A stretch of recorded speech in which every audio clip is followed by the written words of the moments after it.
JCPS Superintendent Dr. Marty Polio will have his annual evaluation with the district's Board of Education. This comes after both major controversy and applauded changes at JCPS.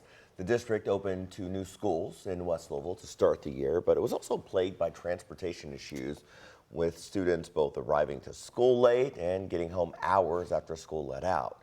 This year, the JCPS School Board also approved all new start times for more than 80 schools in the district, impacting thousands of students and parents.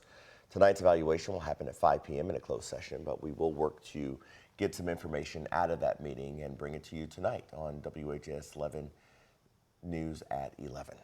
Over the next 2 weeks, you can apply to be a part of a task force examining our county's massive school district. Specifically, it's expected to explore whether or not breaking JCPS up would improve student performance.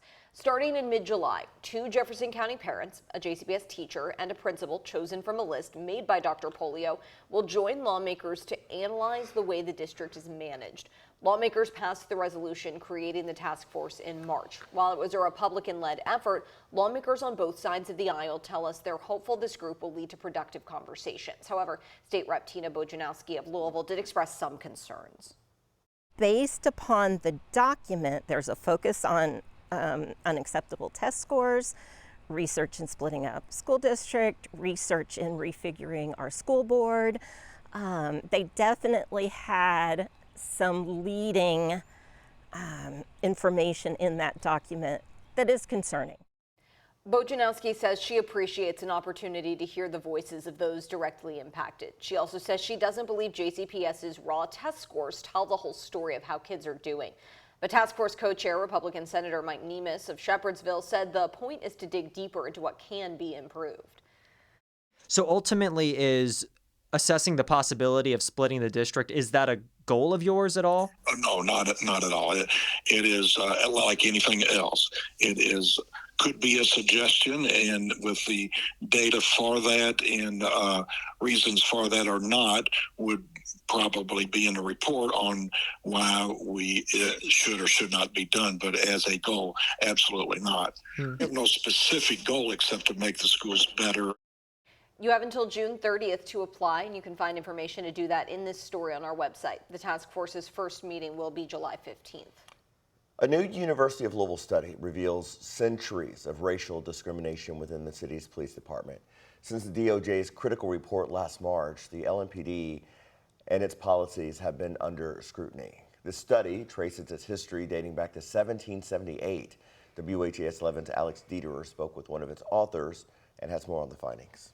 There have just been a lot of disappointments. There have been a lot of missed opportunities. Retired University of Louisville professor Dr. Kate Fossel is one of 3 principal investigators that looked back through time to identify patterns of institutional harm in Louisville policing and how to make changes. Well, I'm a historian of the Black Freedom Movement in Louisville and the South, and so I'm familiar with racial injustice.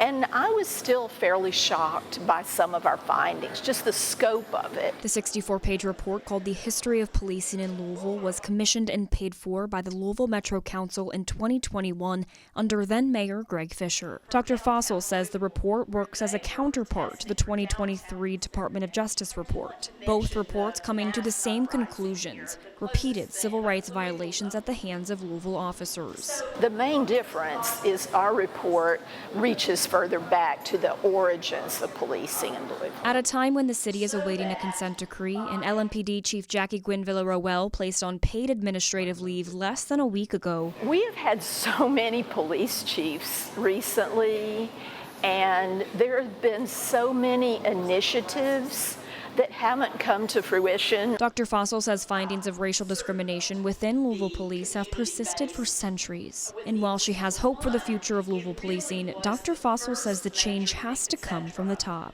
I have hope for reform if our leaders will embrace honest, substantive change. We need more than just Band-Aids. In Louisville, Alex Dieterer, WHAS 11 on your side.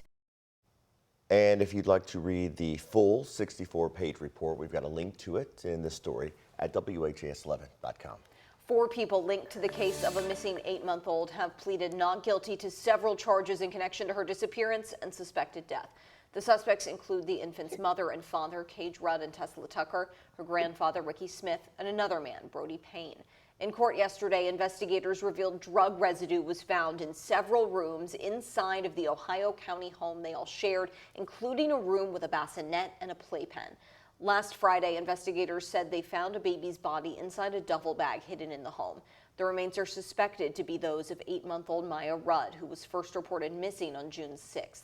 All 4 suspects pleaded not guilty to abuse of a corpse, tampering with physical evidence, and failure to report a death. They're each due back in court next Monday. The Bullitt County mother accused of killing her 2 sons will go to trial in December. Police say Tiffany Lucas shot 9-year-old Jaden and 6-year-old Maurice on November 8th inside their home. Detectives previously testified that Lucas called what she did a, quote, mistake and claimed the internet manipulated her. Lucas's trial is set for December 17th.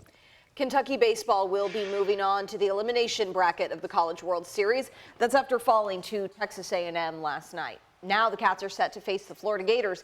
Ken Spencer will have more on that and a breakdown of last night's game on sports in about 15 minutes. All right, Ben, what's that one thing we should know about today's weather? Yeah, 78 degrees right now, Eric, so it's not going to take much to get us back into the 90s. So our forecast high temperature for later today up to 94 degrees. Heat index around 95 to 100 as the humidity isn't going anywhere as well. This heat wave is going to roll along for a long time. We'll take a close look coming up in the 7-day.